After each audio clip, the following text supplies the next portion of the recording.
Hello, everyone, and welcome to Theology at Night. Be formed after dark, I guess. It's 9:30 p.m. I recorded the whole thing and I didn't have any audio, so now it's late at night and we're going to do it again. But the lights are low, the house is quiet, it's kind of intimate. What better time to talk about the sixth commandment than that? I'm Father Ryan, a parochial vicar at Visitation in Elmhurst, and it's great to be back with you today, indeed, as we talk about the sixth commandment: Thou shalt not commit adultery. Everybody's favorite commandment in a way, and everybody's least favorite commandment in a way. Why would it be anybody's favorite commandment? Well, I don't know. One reason could be that this commandment in particular, it touches a part of our lives that is very deep. It touches sexuality, and it touches not just sexuality per se, but also the root of human desire, right? Jesus makes the explicit connection in the Sermon on the Mount between committing adultery and our hearts, right? He says, "Thou shalt not commit adultery, but I say to you," even if you lust after somebody, you've already committed adultery with them in your heart. And so the importance of the heart, the importance of the interior life, and its role in how life outside of us plays out, basically. And we know that there are certain passions, certain appetites that are harder to sort of wrangle than others, and the appetites that have to do with lesser things, with concupiscible things, those things that are easier to attain goods, the parts of our nature that are easier to fulfill. So sex being one of them, but obviously food, things of the world. The goods that the world promises are wealth, pleasure, power, and honor. So the things that have to do with wealth, pleasure, power, and honor, especially in a short-term kind of fulfillment, are always very attractive to us and tend to be the things that we struggle with. And so I think sometimes we read the sixth commandment and the ninth commandment in particular, and we read them and we think, this is either not possible for me, or we feel convicted by it, called out by it. But I do think that a lot of people find solace in these commandments because obviously, maybe it's not obvious, I don't know. God would not ask us to do something. He would not give us commandments unless he believed that we were capable of living by them, right? So these worldly things, wealth, pleasure, power, and honor, these fleshy things, in particular things of the body, sexual things, things pertaining to lust, are quite attractive and they're quite addictive. And they can be often the greatest sources of shame in people's lives. But at the same time, the fact that there is a commandment to live a certain way really provides us with hope, I think, that it's possible to live this way and that I don't have to be defined by these sins or these disordered actions or attractions to things that are lower than my calling as a son or daughter of God. So know that the commandments they sound like no's, right? Thou shalt not blank. But they're no's for the sake of a yes. They are no's for the sake of a yes.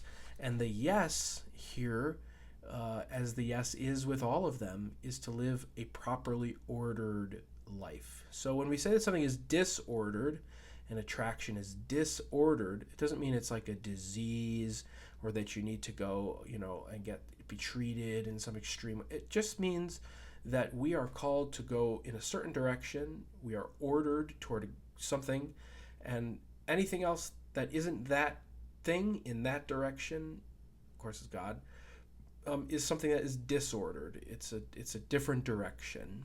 So the sixth commandment in particular, as I've said, is something that is often weighty in people's lives, and I want you to know that I'm approaching this from a very reverent place. There's no judgment here. I hope you know this is a very holy ground.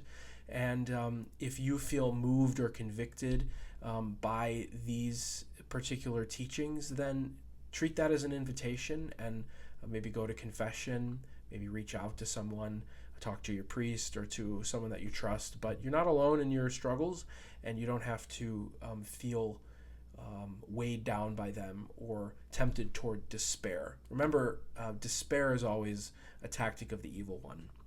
So I want to talk today about chastity. Chastity is this overarching word that applies. Really, it's the connection between all these different topics that the sixth commandment can reach. And chastity is this weird, kind of maligned, misunderstood word in the culture today. It invokes these connotations of either like prudery or dysfunction, maybe even neurosis, right? We hear that a lot about priestly celibacy, chaste celibacy. It's not healthy to live that way. You're crazy to live that way. I'm crazy, but it's got nothing to do with chastity or celibacy. I'm just crazy, and that's the way it is. But chastity is actually one of the most normal and sane ways to live life, right? Celibacy, remember, is that you don't get married. Celibacy is a marriage word. Chastity is the word that has to do with our sexual appetites and sexual expression. So those of you who are married are called to live in a chaste marriage. Those of you who are not married are still called to live in a chaste way. We're called to live, priests, nuns, etc., are called to lead chaste, celibate lives. But remember, and this has to do with our culture today, that we're seeing what was predicted by Pope Paul VI when he gave those prophecies in Humanae Vitae, that if sexual expression is not necessarily limited to a monogamous covenantal relationship for it to be seen as good, then even the notion of fidelity in general can come to be seen as arbitrary and oppressive. So because sex is one of these very fulfilling things in our life, it can be very addictive. It opens up all the pleasure receptors in our brains, and it opens for us this it's the same kind of thing as drugs or alcohol do. And the more you get into it, the more you want to get into it, and your kind of pleasure tolerance gets higher and higher and higher, so you need more and more and more eventually, and then you just spiral out into a total land of disorder. And we don't want to get there. We don't want to get there. So what is chastity? What has it looked like throughout the history of the church? What has the teaching of the church been? A lot of people would look at the church and say, oh, the teaching is more negative. It's a bunch of no's, right? And there are a lot of propositions in the world today that the church does offer a no toward.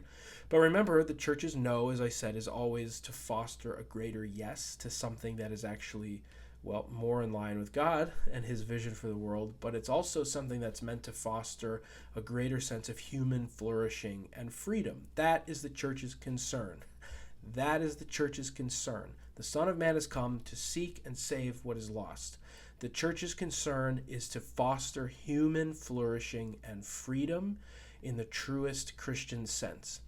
So the world today says that freedom means the absence of all authority and the absence of all bonds, right? I'm not bound to anything. I can do whatever I want. There are no boundaries. But that's not what freedom is, right? Freedom is the ability to be myself within reality, to live according to the way the world actually is and the way that I am within the world. And there are things that do correspond to my deepest longings and desires, and there are things that do not correspond to my deepest longings and desires. And when you talk to people, especially young people today who have been caught up in the sort of hookup culture and come out of it, a lot of times what they say is, yes, maybe what I was doing was fun, but at the same time, it's not what it didn't fulfill me. It's something that always left me feeling empty. It left me feeling alone, even if I wasn't physically alone. It left me feeling very alone and unseen. So chastity is a great good, but it's something that's very misunderstood. And this does come from the culture, comes from pop culture, from media and entertainment, and the portrayal of the church. But it also comes from the fact that it's very difficult, right? And especially when you have the failings of people in the church along these lines, it becomes a lot less well, it becomes not just less attractive, but it becomes less believable that a way of life like this is even possible. So we're all called to live a certain way, and we have to make sure we're living it. And not that we're always going to live it perfectly. We want to believe in God's mercy for us, but to understand that if we are faithful Christians, then we are called to a higher standard, especially in this regard. So I mentioned earlier that chastity is connected to that teaching on concupiscence. Concupiscence is that result of original sin, which we could call an inclination toward sin, a kind of affinity for sin, an attraction towards sin.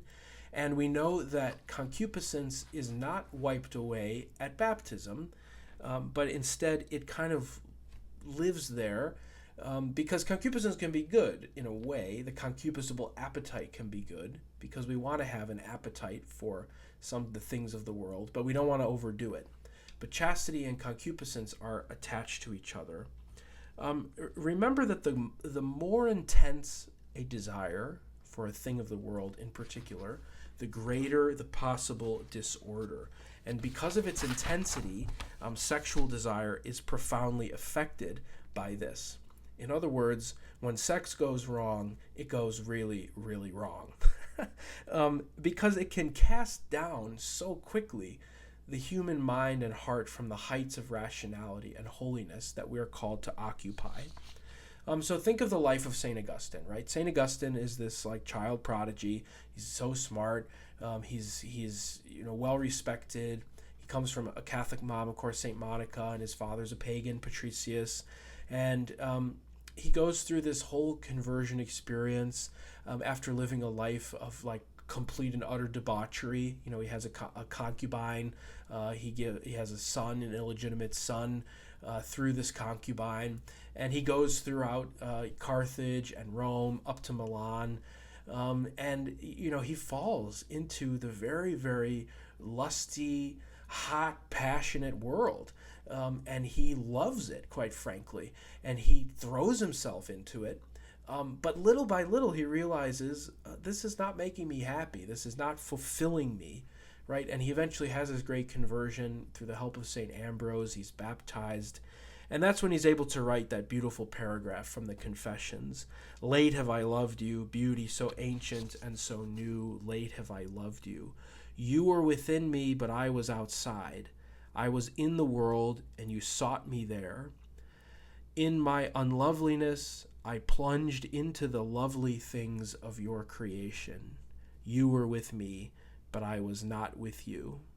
The lovely things kept me far from you, though if they did not have their existence in you, they would not exist at all. Isn't that beautiful? In my unloveliness, I plunged into the lovely things of your creation. You called and shouted and broke my deafness. You were radiant and resplendent, and you put to flight my blindness. You were fragrant, and I drew in my breath, and now I pant after you. I tasted you, and now I hunger and thirst for you. You touched me, and I burned for your peace. I mean, that's beautiful. And it's kind of erotic in a way, isn't it? He takes it and he's applying what he knows from his carnal life, and now he's applying it to his spiritual existence, because what he's been looking for this whole time in all of this physical debauchery, he's finding in the love of God. Not in a physical way, of course, but this is something that is a weird truth. But do you believe that God can fulfill you so completely as to make whole even the desires of your body? That's the question that every celibate person is posed. But that's really the question every Christian person is posed. Do you believe that God can fulfill you and so completely that he can even make whole the desires of your body? In my unloveliness, I plunged into the lovely things of your creation. So it's important here to note that the church doesn't look at the body, the world, as icky, gross, sex, nasty. The church does not say that. These things are gifts. These things are beautiful. They are lovely and created by God. But like everything, they have a telos, right? They have an end, a natural end, something that they're created for. And we don't want to abuse that or misuse that.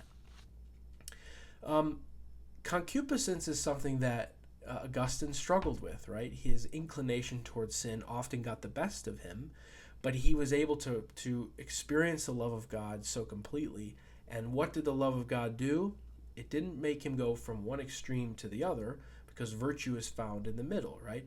So it's not that he went from being totally intemperate to being a complete prude, but he found the middle, and the middle is called chastity. Sex is a beautiful thing, but he had recognized the call that he had to break it off with his concubine, while recognizing that his son was a real gift to him and something that was a major and important part of his life, and his role as a father actually really challenged him to grow and change. But then he took on his responsibility and met, of course, St. Ambrose, and the rest is history. It's not just that concupiscence exists, because there has to be a counterbalance to that, as I said.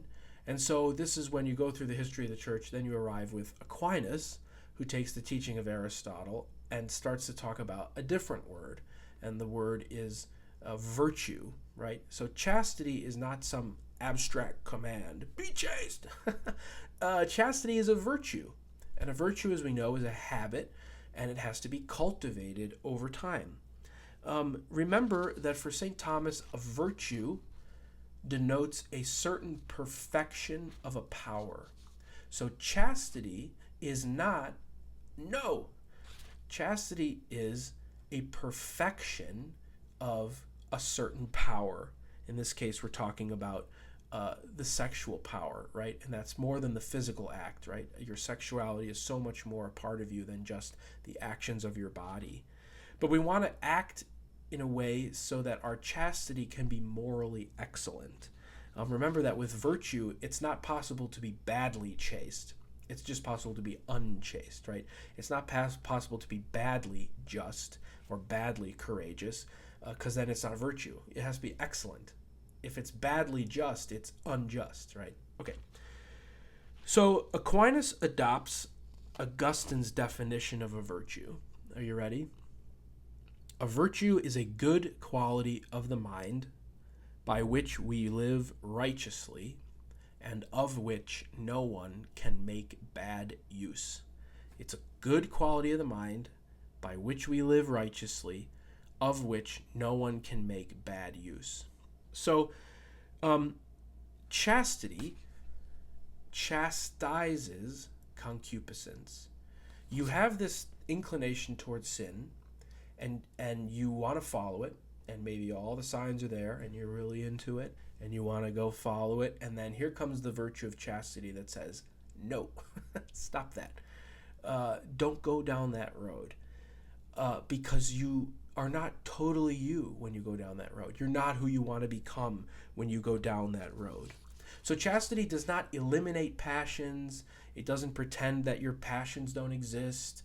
We don't ever want to suppress our passions, but it moderates them, and it helps us to remain in control of ourselves and of our passions. Thomas asserts that sexual pleasure isn't bad, and that even some evil actions can be legitimately pleasurable in themselves. And therein lies a major difficulty of sexual desire and pleasure. Even St. Thomas Aquinas is willing to admit that just because an action is evil doesn't mean that it isn't pleasurable in itself. And that's a big source of the difficulty, right? If sin was, if sinful actions were not good, then, or weren't pleasurable, then of course we wouldn't be attracted to them, right? And sometimes the right thing to do is actually not attractive. Broccoli is disgusting. Brussels sprouts are so gross.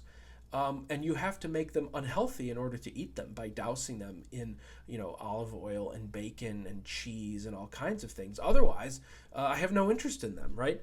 And it's a little bit true with this topic as well. And this is why it can be so difficult, right? And Augustine, the kind of stories that Augustine prays, make me chaste, but not yet. Make me chaste, but not yet. Because there's something legitimately pleasurable about it, and that is a big source of the difficulty. So when you're battling these things or you're helping people in your own ministry as you walk with people, you want to keep these things in mind. Number one, chastity doesn't come to eliminate passion. The church doesn't ask us to eliminate passion, but we want to moderate our passion so that we can be in charge of it and we can make decisions about our own actions. And also, it would behoove us to just admit from the get-go that these actions are legitimately pleasurable, and that for a lot of people is the source of difficulty, because there's more short-term pleasure in falling into these actions than there is. It seems like the long-term pleasure is really not worth it.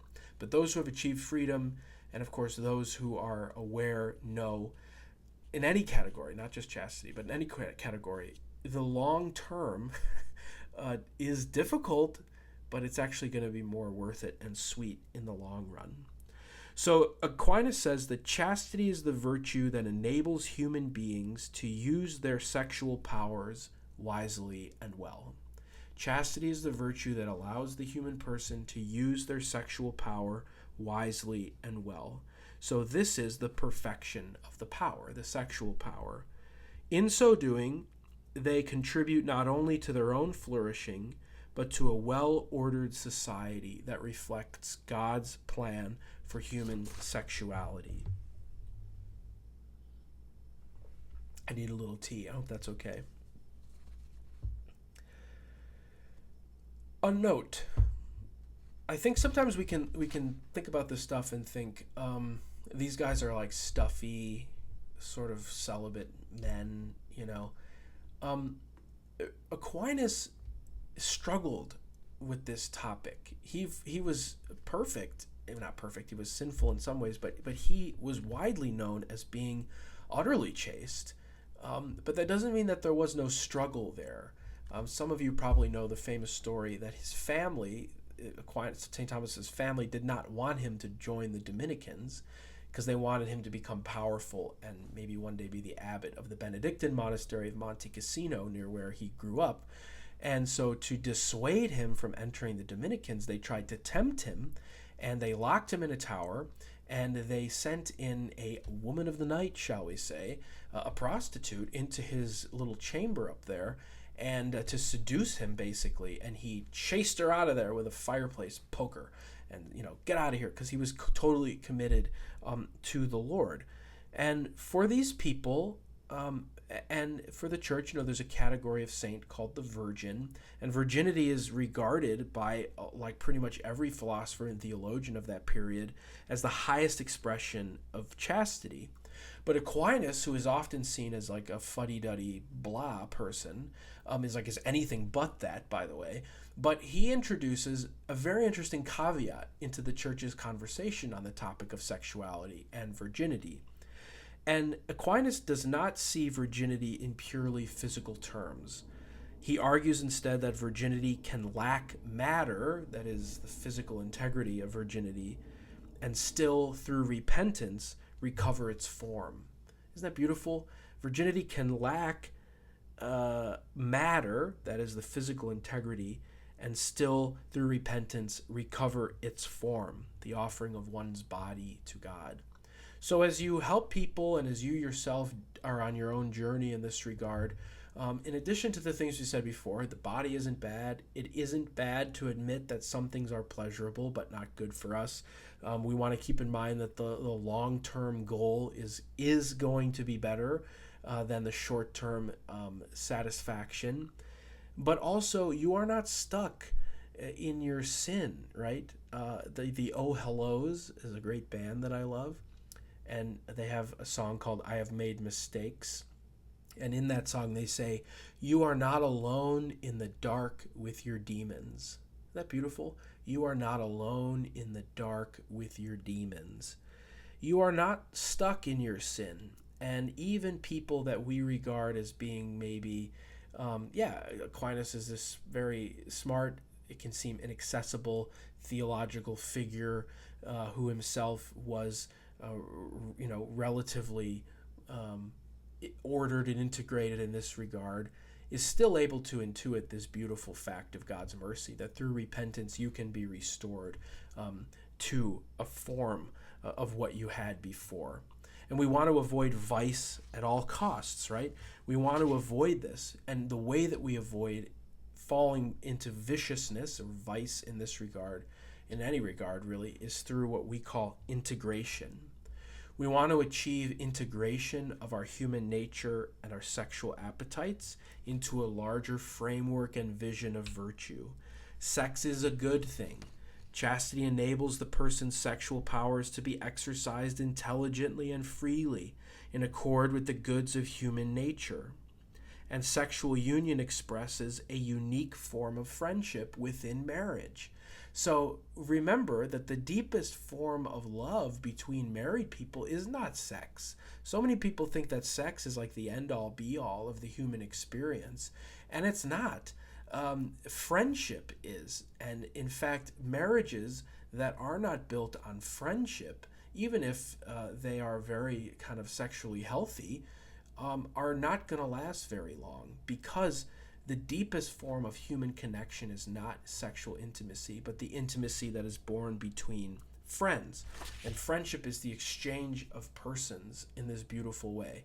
That's what Jesus did, right? I don't call you slaves, I call you friends.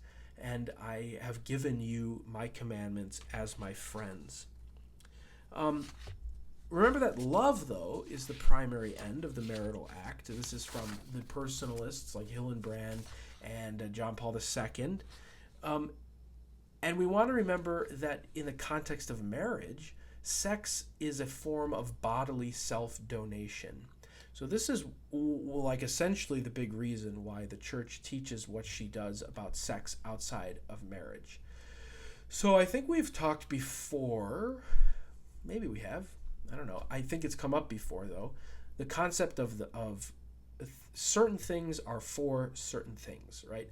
And so the example that I always use is, if you saw me at McDonald's with my chalice from Mass, and I was standing at the Coke machine filling it up, and you saw me doing that, there would be a part of you, probably the first thing to pop into your mind is, oh, Father Ryan's here. And the second thing that would pop into your mind would be, that's not what that cup is for. That cup is for something. And I could say, what do you mean? It's a cup, platonically speaking, right? It's got the form of a cup. So what's the difference between a large cup from McDonald's and this cup? And, you would say, but that's just, the cup is for something else. So sex is for something. And it's a unique expression of bodily self-donation within marriage.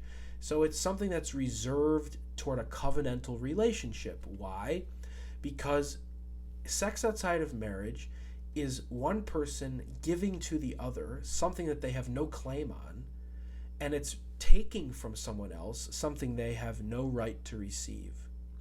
Sex outside of marriage is one person giving something to the other that they have no claim to, and it's taking something from the other that I have no right to receive.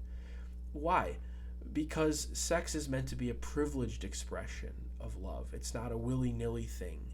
That the integrity of our bodies is connected to the integrity of our souls, and to give away parts of ourselves as if they mean nothing, it does not lead us toward fulfillment, and it's totally contrary to the plan of God, right?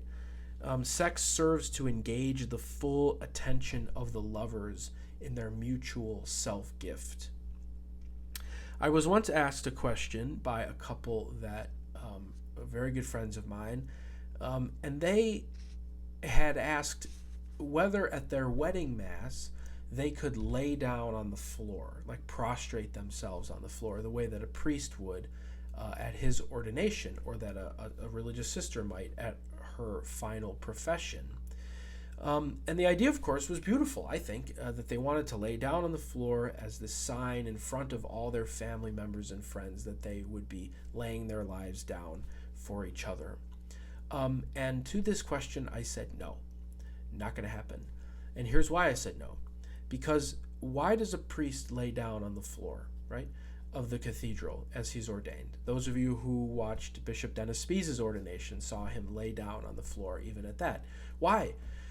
Well, the church is our spouse, right? and the church is our spouse, and we are laying down our life in front of our spouse, right? And my argument to this couple was this, that you will indeed lay down, you will indeed lie prostrate in the same way and with the same meaning, but when it's done between spouses, it happens in a more intimate setting. That is that when we say that a sexual act is consummated, or your marriage is consummated, that's what we mean. That you have sealed the deal, so to speak, but in this beautiful way. You are laying your life down, and you are laying down in front of your spouse as a sign of your total commitment to them, a total self-donation. But chastity is essential because we have to have a mastery over our passions.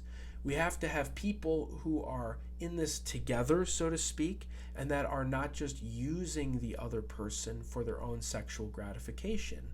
And if one person struggles with sexuality in a marriage, that's often what marriage can be, what sex within marriage can become. So chastity is not the elimination, avoidance, or suppression of sexual desire. It's not a flight from sexual activity. But chastity is a form of self-possession that makes sexual and other forms of self-donation possible. It's an anti-objectification way of life. The essence of chastity lies in the quickness to affirm the value of the person in every situation, and raising to the personal level all reactions to the value of the body and sex. Chastity thus enables others to be regarded as whole persons worthy of respect and love, rather than as mere objects of use and enjoyment. That is from a book called Sex and Virtue by John Grabowski, which we used in the seminary. It's a really good textbook. It's called Sex and Virtue by Dr. John Grabowski. So I'll read that again. The essence of chastity lies in a quickness to affirm the value of the human person in every situation, and in raising to the personal level all reactions to the value of the body and sex.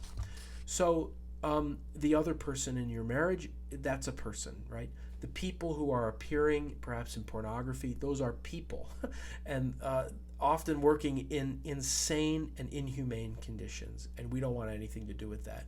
You yourself, as you struggle with chastity, you are a human person who is called to a higher standard, and you deserve to be treated with greater dignity than that. And if we treat ourselves without dignity, how can we be surprised that we begin to treat other people without the dignity and respect that they are owed as human persons? So, again, this is kind of people look at this as a weird topic, or why is the church obsessed with sex? The church is not obsessed with sex. The church is obsessed with human flourishing and freedom. And the church acknowledges, especially in our own era, that when sex goes wrong, it goes really wrong. And when it goes wrong, it creates all kinds of difficulty, not just difficulty in the moment, but long-term difficulty. The vice of lust, it distorts the way we see the world, we see each other, we see ourselves. It creates a world in which other people are an object to be used for my own fulfillment. It creates a world in which I don't believe in the dignity that I possess as a son or daughter of God, and therefore I am not able to treat other people in that way. It's a world in which marriages are built on something that will not last forever, right? Built on either physical attraction or a kind of perverted balance of power between the spouses instead of on friendship. It creates a world of shame and secrecy, people who are carrying around deep regret, deep kind of wounds from being hurt in this way. You give yourself totally to someone and they betray you. When sex goes wrong, it goes really wrong. And the church is not obsessed with sex. The church is obsessed with human flourishing and freedom. So I hope that this was able to kind of give you maybe a different way of looking at it. I think a lot of us know the ins and the outs of what the church teaches on these topics, but maybe not the why, or what is this idea of chastity that underlies all of this stuff.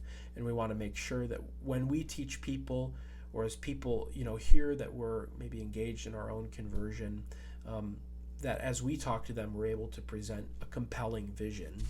So I just want to leave you actually with a final word from that book I told you about, Dr. Grabowski's book, Sex and Virtue. And this is what he says. The message of chastity, foreign as it may be in popular culture, will only be heard if it is linked to a compelling and positive vision of human sexuality. The Church, which in its teaching often proclaims its possession of the truth about the person and his or her sexuality, needs to allow this splendor to shine not merely in clarity of specific rules, but in the radiance of a more compelling vision, which she possesses. An appreciation and renewed understanding of the virtue of chastity indeed has much to offer a contemporary culture.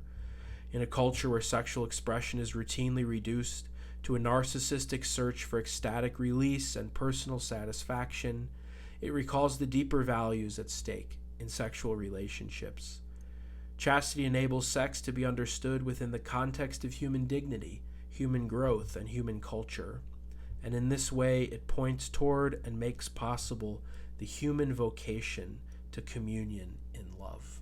So, know my prayers are with you. If you are convicted or challenged by this video, or feeling maybe an invitation to go deeper in your own conversion, please don't be afraid to seek out a confession. Don't be afraid to talk to your loved ones or your friends.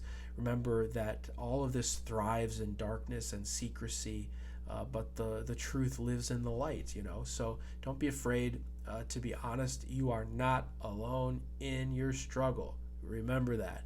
We're living in a pornified world. Everybody is struggling with this to one degree or the other. And I know a lot of priests, especially in our own diocese, who are certainly willing to walk with you and help you in this regard. The other resource I might recommend if you're looking for a prayer resource is to pray the Litany of Chastity that the Sisters of Life have published. It's really a beautiful form of prayer. Anyway, know of my prayers for you. Go and be with Our Lady who wants to help you with this. She will lead you to Jesus, but she herself was perfect in her chastity, and she wants to help you. So pray to Our Lady. Pray the Hail Mary or the Memorare or the simple prayer in the moment of temptation. Hail Mary, full of grace, kick the devil in the face. And I'll see you again, hopefully soon, on Be Formed After Dark. See you later.